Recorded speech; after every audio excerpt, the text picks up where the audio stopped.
రైతు సోదరులకి నమస్కారం. మనమైతే ఇక్కడోట గొర్రెపుచ్చకాయలు అంటే వాటర్ మెలన్ పండించే రైతు దగ్గరికి అయితే రావడం జరిగింది.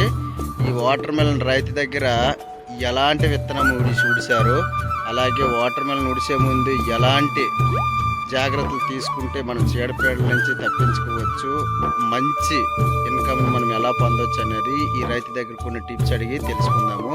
అలాగే ఈ వాటర్ మెలన్లో చూసుకుంటే ఈ బోధులు అంటే చూసారా, ఈ బట్టి అంటే నీరు పారించడానికి కుడి చేతి వైపు ఎడమ చేతి వైపును మొక్కలు నాటుకొని మధ్యలో ఓ 10 అడుగులు జాగా ఖాళీగా ఉంచుకున్నారు ఎక్కడోట.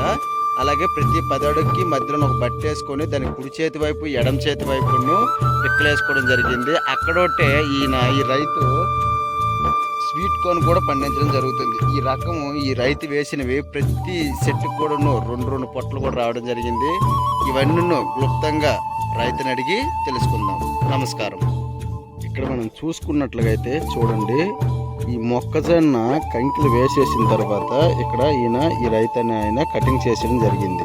ఇలా కటింగ్ చేసేయడం జరిగితే పైకి వెళ్ళే పోషకాలు కూడాను మనము ఈ కంకిలే తీసుకుని ఇంకా బాగా వస్తాయని చెప్పేసి రైతు చెప్పడం జరుగుతుంది.